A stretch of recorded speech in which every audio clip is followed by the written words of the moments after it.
las viviendas de protección, estas del sub 2.4, es venderle a la sociedad el suelo, con lo cual la sociedad, que no tiene capacidad de comprar más que endeudándose, se endeuda, y entonces ya parte, para iniciar la promoción, ya parte con una deuda. Y por lo tanto, sobre esa deuda se añade otra deuda, que es la de construir sobre ese suelo que ha tenido que endeudarse para comprarlo. Por tanto, esa mala práctica es la que ha llevado al final a esta situación. Y otra mala práctica es no ser capaces de acordar y de negociar con los dueños del suelo. Porque lo que ha retrasado el polígono industrial es la incapacidad de llegar a acuerdos con los industriales que ya estaban en el pueblo para pactar que se trasladase su actividad al polígono. Y por lo tanto, haber acordado y haber resuelto antes de que viniese la crisis económica. Y como resultado, pues se han perdido las naves y hay una situación de quiebra de la sociedad. Pero yo no puedo justificar, yo no comparto ese relato y no puedo acompañarles en este punto, porque creo que las cosas se han hecho manifiestamente mal y que no es la crisis, sino que también es, además de la crisis, la mala gestión en este asunto que nos ha abocado a esta situación de quiebra de la sociedad. Gracias, señor Sanz. Gracias. Vamos a ver, señor alcalde, nos ha hecho una larga y exhaustiva exposición del currículum de la sociedad y de lo realizado por esta. Yo voy a intentar dar un poco nuestro punto de vista, sacando un poco los puntos. Vamos a hablar del polígono industrial. Pues verán, el polígono industrial es un fracaso. No tiene la glorieta de entrada, que está aún sin construir, no se ha desarrollado por la mala gestión que han hecho ustedes. Yo se lo he repetido más de una vez. Joder, ¿cómo se soluciona? ¿Cómo podría solucionarse? Yo no tengo la bolita mágica.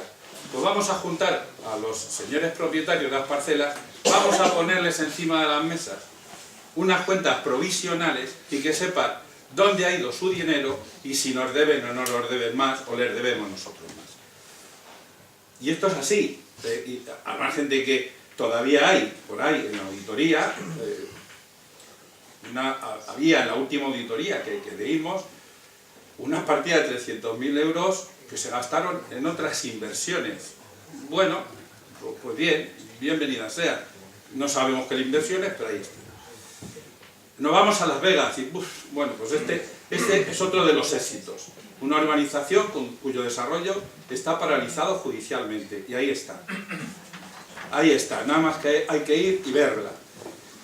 La parcela del sector sub 2, sub 2.4, lo que llamamos la de las 40 viviendas. Y ya se ha dicho aquí, se hizo para hacer caja por el ayuntamiento. Pero bueno, nos llevan un año diciendo que es que ya está vendida. Además por 3 millones y pico y se compró por 2. Yo esto no me encaja mucho con toda la burbuja inmobiliaria por delante, pero bueno, las ingenierías financieras sí que existen y lo he dicho más de una vez. O sea que no es la primera vez que veo. Pero se va a vender, ya está vendida, pero no está vendida. Joder, no hemos ido al notario, no hemos firmado y no hemos cogido los cuartos. Entonces no está vendida, por las circunstancias que sean, pero no está vendida. Y así seguimos y seguiremos. Y ahí luego viene el siguiente punto, que hay que seguir renovando los préstamos de Ibercaja. Es una situación como el muñeco de la tele, y sigue y sigue y sigue. Entonces así. Las naves del polígono. Bueno, pues unas naves majillas, que resulta que las perdimos. Las perdimos.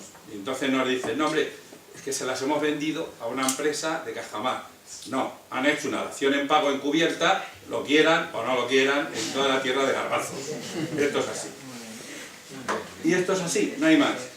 ¿Qué podemos poner? Sí también tenemos un punto positivo. ¿Cómo no? Hay 36 viviendas que están disfrutando, 36 familias, hay un par de localillos o de locales que están ahí alquilados, etc.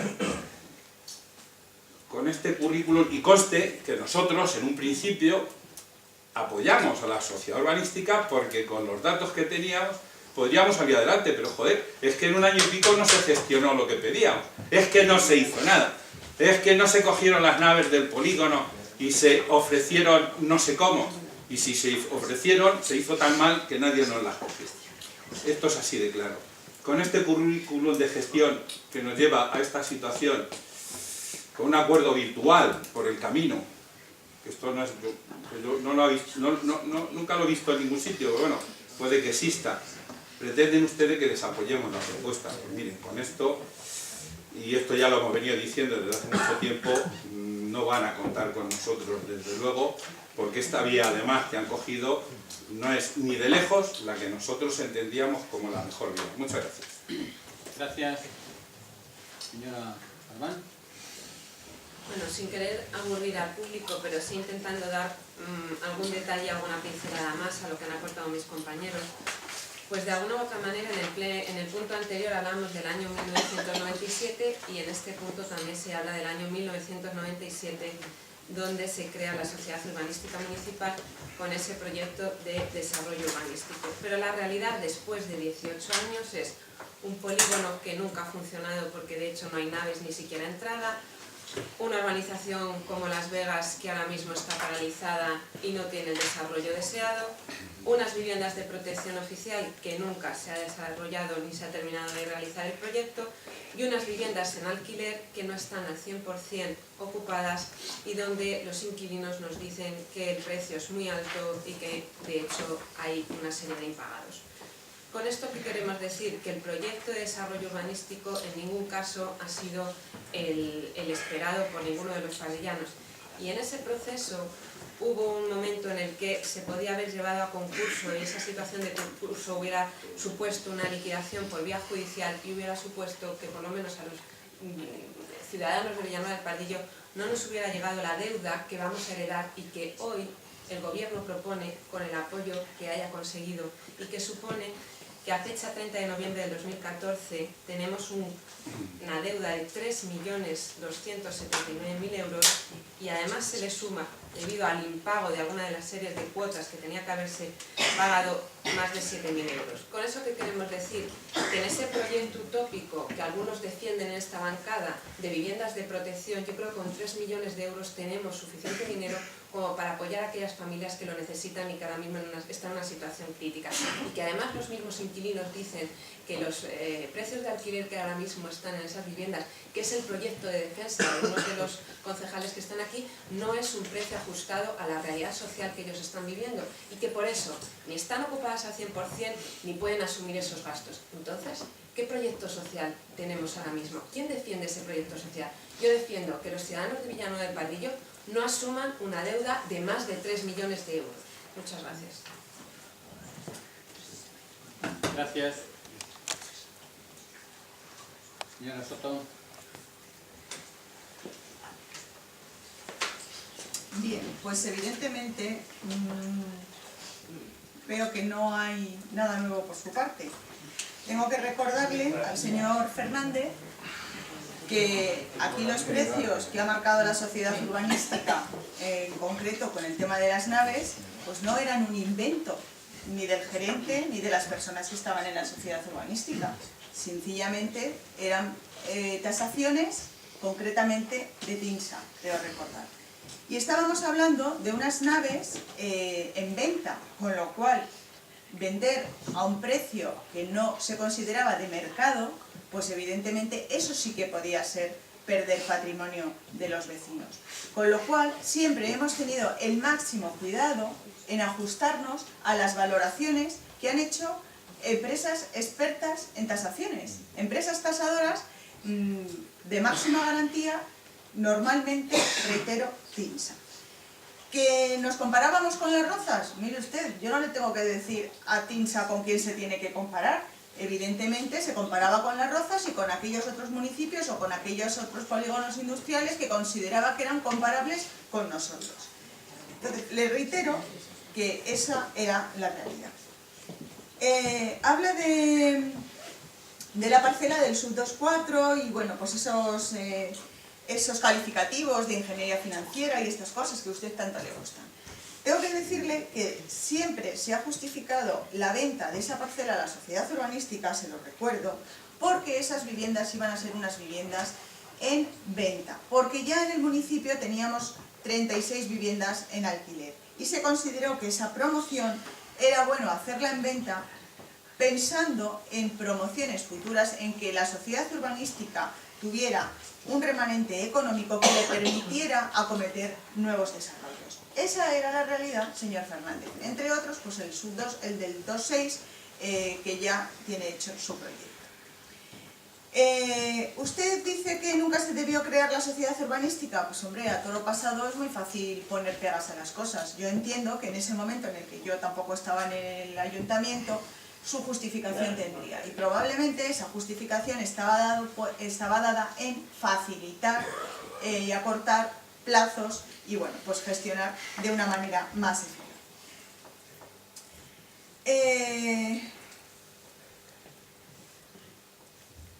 En cuanto al señor Cobo, pues ha estado diciendo que sí, había que negociar con los propietarios del suelo, en fin. Siempre se intenta negociar, evidentemente hay cosas que se trata de que vayan con una mayor rapidez y no es posible porque evidentemente cada uno tiene su punto de vista. Y con esto me refiero, pues por ejemplo, y en concreto, al tema de la glorieta del polígono industrial. Pues por ejemplo, ha habido que ir, y me acuerdo que estuvimos como 2 años pendientes de una expropiación del suelo, puesto que el proyecto inicial, que es uno de los graves problemas que ha tenido el tema de la glorieta, el proyecto inicial no se correspondía con el proyecto que finalmente aprobó la Comunidad de Madrid. Por no decir de que ha habido igualmente que esperar durante años, lo garantizo, durante años, al visto bueno de los técnicos, al desvío de la vía pecuaria, en fin, a una situación bastante compleja. Que nada tiene que ver, una cosa es el acceso al polígono y otra cosa es con que haya o no haya naves en el polígono. Porque evidentemente de quien depende finalmente la venta o el alquiler de una nave, no es todo el polígono del ayuntamiento. Ahí hay muchos propietarios de suelo.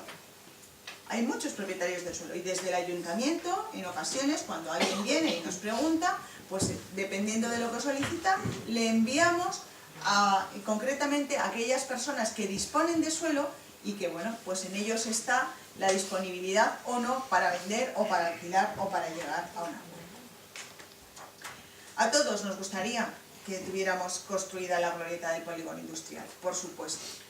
¿Que Las Vegas es un desarrollo paralizado judicialmente? Pues evidentemente, así es, pero también tengo que decirle, en su momento se firmaron una serie de convenios, después se ha tramitado un plan parcial, y bueno, pues es que la justicia en materia urbanística así es. Ahí tenemos lamentablemente una serie de empresas que están en una situación ilegal, que no les interesa para nada irse, y bueno, pues oye, tienen la suerte de haber encontrado un resquicio para paralizar este tema, y aquí estamos pues todos los vecinos de Villanueva del Pardillo sin duda perjudicados por ese tema. ¿La parcela del SUB 24 está vendida? Sí, está vendida. Es que en el perfil del contratante de la sociedad urbanística, ahí está. Llevamos un año, prácticamente un año va a ser en el mes de junio, desde que pendientes de ir al notario, porque el ayuntamiento es propietario en un 95,44%, no el 100% de la totalidad del suelo. Y esa es la dificultad. La dificultad es que estamos tratando de llegar a unos acuerdos que nada tienen que ver con este suelo, pero que sí que realmente están afectando a finalmente esta venta. Y bueno, pues mencionaban todos ustedes, o algunos de ustedes, a la señora Marván le tengo que decir que los precios de alquiler son precios que también están fijados por el módulo, y que sé positivamente que los alquileres que se están cobrando a los inquilinos están bastante por debajo del módulo de aplicación que se les podría cobrar. Pero hay que distinguir, una cosa son las viviendas de protección pública que tiene el ayuntamiento, y otra cosa son las viviendas del IBIMA, que creo que es a las que usted se refiere, cuando en determinados casos pues hay personas con una especial situación económica crítica. Y no es lo mismo, evidentemente. Les iba a comentar que habían dicho algunos de ustedes que lo ideal hubiese sido ir a un concurso de acreedores. Estamos convencidos que para nada eso es así, porque ir a un concurso de acreedores hubiese supuesto el perder las viviendas de protección pública, porque cuando entra un administrador concursal, de lo primero que se preocupa es de cobrar sus honorarios. Honorarios que evidentemente no han existido en esta solución que se ha buscado. Y ahí entra absolutamente todo, con lo cual el riesgo de perder las 3 promociones de las cuales siempre se ha pagado religiosamente a Anesto, pues era bastante alto. Lo que se ha hecho es, pues lo que el señor Cobo nos decía, por ejemplo, con los propietarios del suelo. ¿Qué es lo que se ha hecho? Lo que se ha hecho ha sido negociar con las entidades financieras y buscar soluciones para que efectivamente no sea necesario el presentar o el tener que recurrir finalmente a ese concurso de acreedores. Y a los 3 millones que decía la señora Marván, pues fíjese usted, en cuanto esta venta de esta parcela del 2.4 se materialice, pues prácticamente esta deuda va a desaparecer, porque quedan unas cantidades que las tienen recogidas en el expediente de las 3 viviendas de protección, que bueno, que van a ser perfectamente asumibles y que se van pagando puntualmente. Nada más que decirles, creo que hemos tomado la mejor decisión. Me consta el trabajo intenso que han hecho en la sociedad municipal, tanto Catalina Perales, consejera actual, como el alcalde, como el presidente y el secretario, por sacar adelante este proyecto, por materializar este compromiso que en su momento, bueno, pues alcanzamos con Enrique Sánchez Rubio y con Verónica García Pereda, y desde luego creo que no se podían haber conseguido mejores resultados. Creo que esto es un motivo para estar con todos. Muchas gracias. Gracias. Por favor. Señora Cáceres, por favor. Voy a tratar de centrarme en 3 puntos en los que considero hoy por hoy primordiales para decir que mantengo mi postura. En cuanto a la situación del SUB 2.4, no olvidemos que hay en torno a un 4% que no le corresponde al ayuntamiento, hay en torno a un 4% que es de una persona física, privada. Todavía no sabemos qué sucede con esa situación. Por otra parte, sí es cierto que hay un contrato de compraventa, pero ojo con las cláusulas resolutorias de un contrato de compraventa, porque si no se llega a ejecutar, ¿qué va a suceder? ¿Qué va a suceder con esa deuda? ¿Revierte al ayuntamiento? Recordar que llevamos desde el 2003 con la situación de compraventa de esa parcela, 2013, perdón, y todavía no se ha resuelto. Insisto, un contrato de compraventa tiene cláusulas resolutorias, todavía no se ha ejecutado. Por otra parte, creo que deberían, cuando alguien comete errores o es ineficaz en la gestión, debería asumirlo, y considero que la postura más fácil, insisto, hubiera sido mantener concurso de acreedores. Y que a todos nos gustaría que la rotonda estuviera ejecutada del polígono en cuanto al acceso al polígono. Si a todos nos gustaría, creo que lo principal que debería haber hecho el ayuntamiento es no dejar caducar el proyecto, porque el proyecto de la rotonda en parte no está ejecutado porque el ayuntamiento ha dejado que caducara el proyecto de ejecución. Nada más, gracias. Gracias, señora García. No, ya he dicho todo lo que tenía que decir. Gracias, señor Sánchez. Sí, solamente por una alusión personal que he escuchado. Solamente comentar que, bueno, ya el señor Fernández nos tiene acostumbrados a brillantísimas intervenciones, a lo que hay que sumar ahora que está en modo campaña desde hace meses, con lo cual el resultado evidentemente es apasionante. Entonces, si alguien quiere solamente como ejercicio de realismo, si quiere, cuando habla de socios de gobierno, que se repasen los plenos desde hace 4 años, que vean el sentido de voto de cada cual y seguramente se llevarán una sorpresa. Muchas gracias. Gracias, señora Silvián. Sí, bueno, quería hacer 2 matizaciones sobre todo lo que se está hablando. Felicitar por la gestión, como ha hecho la señora Soto, por la sociedad urbanística, me parece muy atrevido. Yo no felicitaría por esta gestión, pero bueno. Y sobre la explicación que nos ha dado de la tasación, no tasación, y cómo el ayuntamiento respeta la tasación de los profesionales, a mí me gustaría ponerle un símil que me voy a llevar a mi casa, al ciudadano normal. Yo me quedo en paro y dejo de ingresar lo que yo ingresaba. Ingreso solo 400 euros. Tengo una hipoteca de 200.000, la cual me exige mensualmente 800 euros al mes. Evidentemente no lo puedo pagar. Ha venido la tasación y mi casa la han tasado por 400.000. Pero yo por 400.000 no la vendo.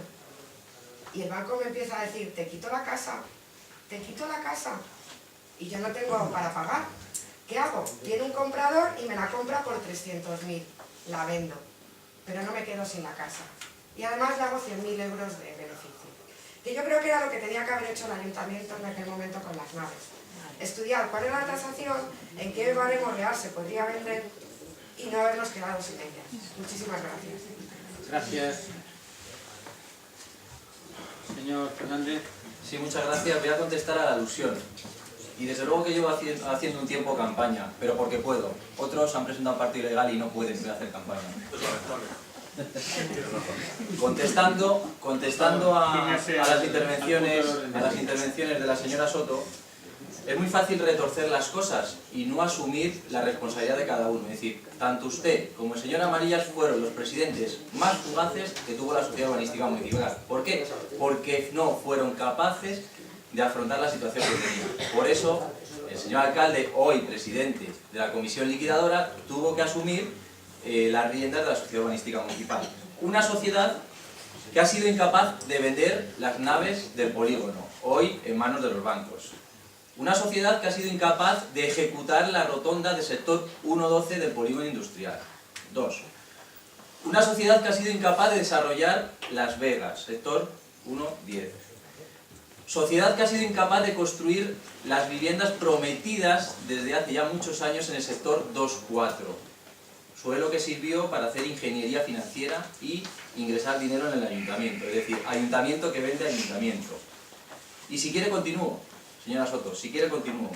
Ustedes tienen una situación verdaderamente ruinosa para este ayuntamiento. Son 3.286.615 que pasan a las arcas municipales. ¿Debido a qué? A una mala gestión. Y dentro de 25 días, señora Soto, no defienda lo indefendible porque los vecinos van a hablar. Gracias. Gracias. Señor Cobo.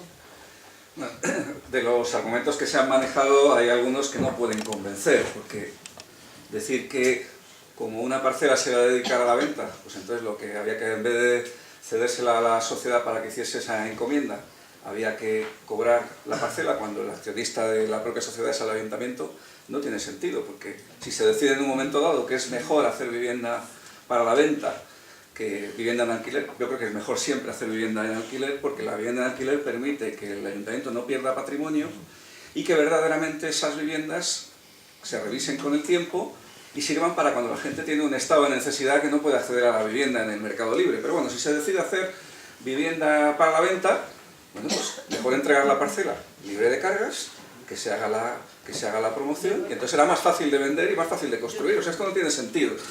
En segundo lugar, sobre Las Vegas, es fácil construir un relato porque es verdad que eso era una urbanización ilegal, donde la gente construyó en rústico y se trataba de ordenar el territorio y convertir aquello en suelo urbanizable para que aquello entrase dentro de la legalidad. Por lo tanto, era una cuestión razonable. Pero también era razonable